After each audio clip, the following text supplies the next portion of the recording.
mon oncle est cyclone. Il est pété, oh là.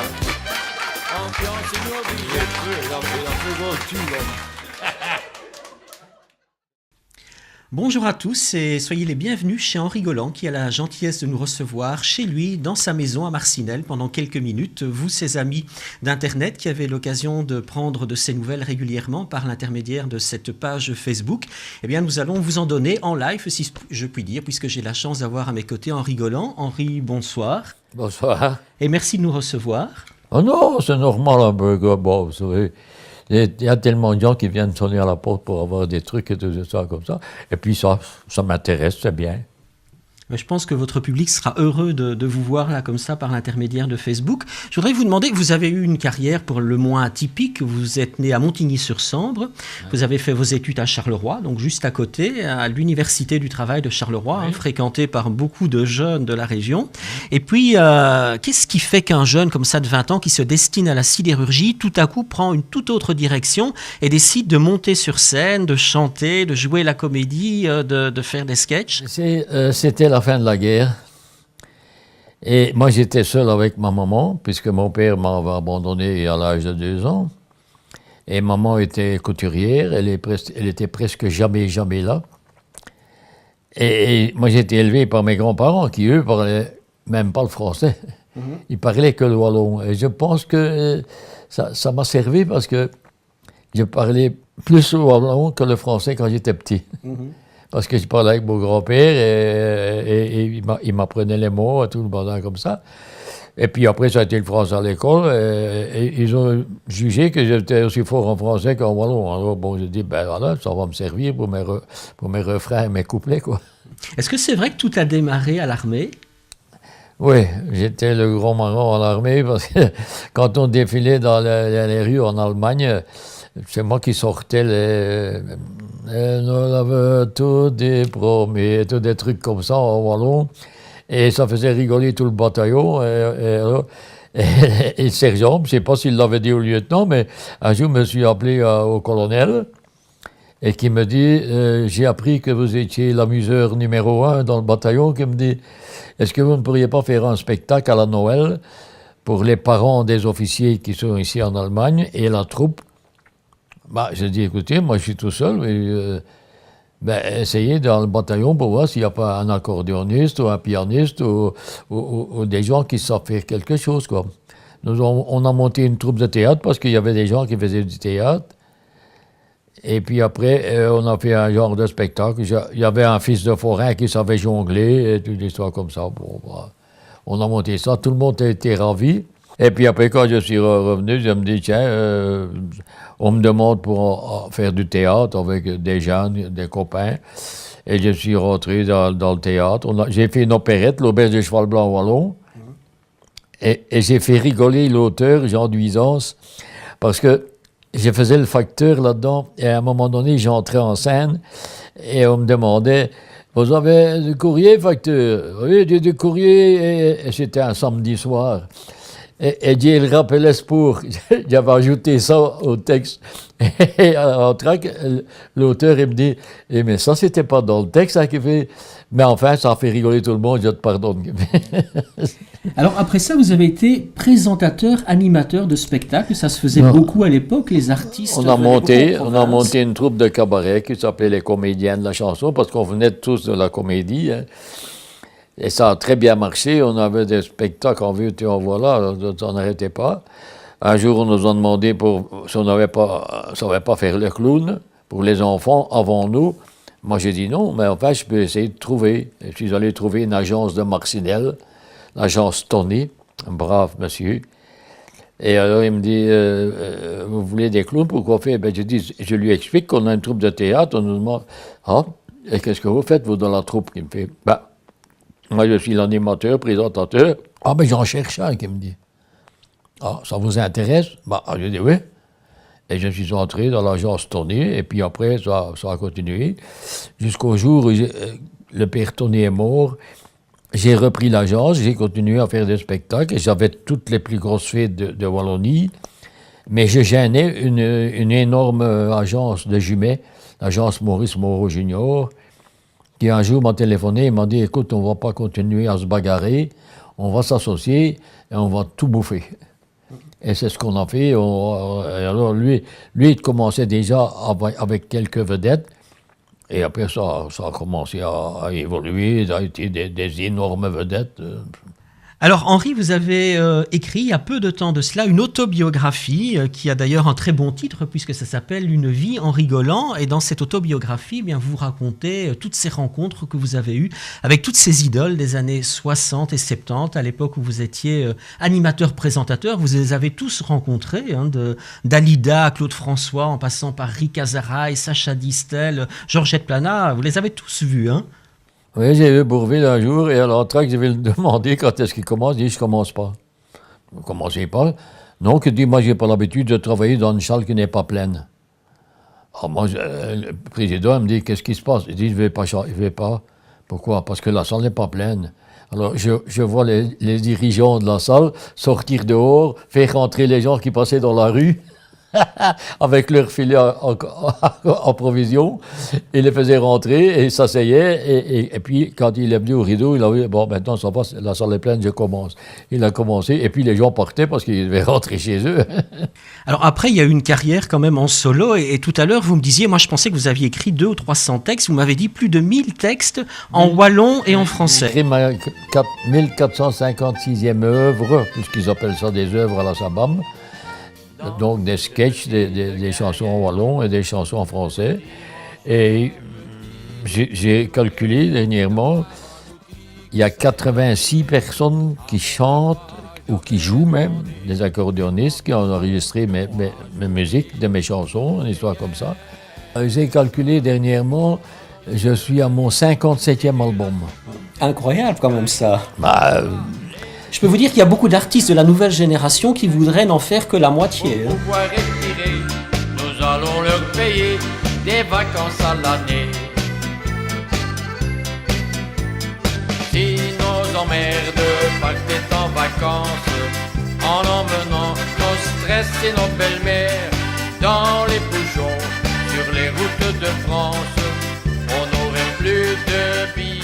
Est-ce que vous avez envie de voir continuer finalement votre patrimoine, puisqu'on peut vraiment parler de patrimoine? Oui, vous aimeriez qu'un jeune prenne le relais? Oui, ça j'aimerais bien qu'il y ait un jeune qui vienne. Je lui donnerai tous mes playbacks et toutes les paroles. Il n'aurait qu'à aller dans un studio et enregistrer sa voix sur mes musiques, puisqu'il n'a pas besoin d'avoir des musiciens ni rien du tout. Tout est là, les musiques sont là. Il n'a qu'à mettre la voix dessus.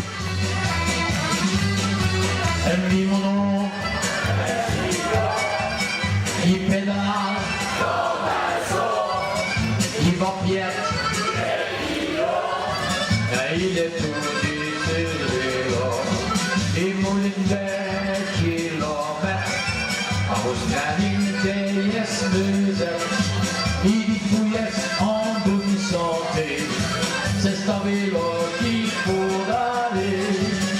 Profitez de la caméra, vous pouvez faire un appel public et demander. Il va bien y avoir un jeune dans la région. Allez, si vous avez envie de chanter en wallon et d'être numéro 1 en Wallonie avec les chansons d'Henri, téléphonez-moi. Combien d'années de carrière en rigolant? 65, hélas. 65. Vous avez commencé au berceau alors? Non, j'ai commencé que j'avais 20 ans, quoi. Vous devez évidemment avoir des souvenirs à ne plus savoir qu'en faire, comme chantait Gilbert Bécaud. Est-ce que vous pourriez nous raconter une ou deux anecdotes ou un souvenir, un moment marquant vraiment de ces 65 ans de carrière? Oui. Je travaille avec les Charlots et quand le spectacle est fini, les gars, fatigués, ils ne tenaient pas à rentrer à Paris directement. Ils ont demandé au président de la fête s'il ne connaissait pas un endroit pour aller coucher et puis après repartir le lendemain. Alors il me dit, attendez, il vient me trouver, il dit, Henri, tu ne veux pas conduire les Charlots en Nivelles? Je les conduis en Nivelles. Il arrive, il paye tout le bazar, et puis il passe dans une salle, il y avait un mariage. Tout le monde, oh, c'est les Charlots, oh, c'est les Charlots, c'est les Charlots. Ils ont foutu un bordel dans ce mariage jusqu'à 2 heures du matin. Oui, les mariés s'en souviennent encore. Oh, ceux-là, ils ont un souvenir de leur mariage. Hein, et ils sont seulement repartis le lendemain à midi. Parmi les gens qui, par contre, ont joué un rôle important dans votre carrière, je sais qu'il y a Georgette Plana. La regrettée Georgette Plana, d'ailleurs, qui nous a quittés il n'y a pas tellement longtemps. Oui. Vous savez, il ne faut jamais vous vanter quand vous allez quelque part. Je suis allé dans une radio à Rebec, et là, je dis que j'ai chanté parce qu'il y a une chanteuse qui m'a poussé à chanter, et que pour moi, c'est ma reine de scène, Georgette Plana. Et alors, les gars, quand je suis reparti, ils ont téléphoné à Paris, ils ont demandé comment toucher Georgette Plana pour savoir si c'était vrai. Et elle a dit, il y a un artiste belge qui chante en Belgique, il paraît que c'est lui qui vous l'avez poussé à enregistrer parce qu'il avait travaillé avec vous à Binche. Ah oui, je me rappelle, elle dit. Un grand avec une moustache. Oui. Et il dit que c'est moi son marraine de scène. Ben oui, parce que c'est vous qui l'aviez incité. Eh bien, ça va, j'accepte. Alors, on l'a dit tout à l'heure, vous avez écrit une autobiographie qui s'appelle Une vie en rigolant, dans laquelle vous racontez ces rencontres extraordinaires avec toutes ces stars du show business. Mais est-ce qu'il y en a un parmi tous ceux-là que vous auriez aimé rencontrer et que le hasard, le destin ne vous a pas permis de rencontrer? Mais il y en a un principalement, c'est Henri Salvador. C'est ça, c'était l'idole de tous les fantaisistes. Et je lui ai écrit une chanson d'ailleurs qui s'appelle En Salvador. Et j'aurais voulu lui porter, j'ai essayé de savoir si... il n'était jamais en Europe, il était au Japon, il était aux États-Unis, il était toujours un peu partout. Et j'allais en vacances à Bandol en France, en Côte d'Azur, et il habitait à 3 km de là, mais je ne l'ai jamais su que beaucoup d'années après. Il allait tous les dimanches matins. Non, oui, c'était le samedi, il allait jouer à la pétanque sur la place de Saint-Cyr, c'était le patelin à côté. Et je suis allé, mais il n'était pas là, il était au Japon. Henri,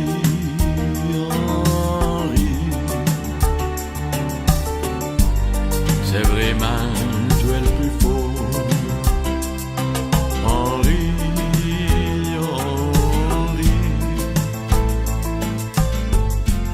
tu mériterais une sorte... Mais rassurez-nous, vous ne ferez jamais vos adieux. Ne me passe pas. Parce que je crois que le public serait déçu. Hein. Même dans un fauteuil roulant, je crois que je continuerai encore, je sais pas. Je pense que le jour où je chanterai ma dernière chanson avant de partir là-bas, il y en a beaucoup qui me regretteront, mais moi je les regretterai aussi. Parce que pour moi, ils font partie comme si c'était de ma famille. Et j'adore mon public et je tiens à ce qu'ils soient heureux quand ils partent, qu'ils ne regrettent pas d'être venus. Alors à propos des chansons d'Henri, je voudrais bien vous demander, est-ce que vous accepteriez de nous chanter comme ça a cappella, peut-être pas l'intégralité d'une chanson, mais un petit morceau? Je vais vous chanter une chanson qui a tellement longtemps que je ne chante plus. Des villes, des champs et des villages, un très éthéré charbonnage, un ciel qui a souvent grigneux, comme le visage de ses yeux, des belles et grandes cheminées, qui ratchibéo le fumée, d'un scontré là un dieu de décembre, dissonné sur le bord d'innocent. Ça rime à vous, joli, c'est spitant comme une vie, ça s'appelle Wallonie, et mais c'est toute une vie, elle est passée par toutes les guerres, elle s'est surtout tout défiée, elle a fait bouter ses gamins, pour qu'il n'y ait pas qui mord des foins, malgré le paysage plein de ruines, des skins mercot d'une usine, et y était long fil des chômeux, d'une mère même si tu tout seul. Ah bah c'est réussi, on n'est pas très nombreux pour vous applaudir, mais le cœur y est en tous les cas, oui, tout à fait. En tous les cas, en rigolant, merci beaucoup, merci de nous avoir consacré ces quelques minutes. C'est avec grand plaisir même. Continuez à nous divertir, à nous faire oublier les soucis de la vie au quotidien, parce qu'on a bien besoin de rire. Je vous jure que je ferai mon possible. Eh bien, on compte sur vous en tous les cas. À très bientôt, merci. Oui. Elle vit ma tante cyclo, elle pédale comme un saut, elle vous piète des kilos, elle est au-dessus du vélo. Elle mouline des kilomètres d'Astraning à Vos-Musette. Elle dépouillette en bonne santé. C'est à vélo qu'il faut aller.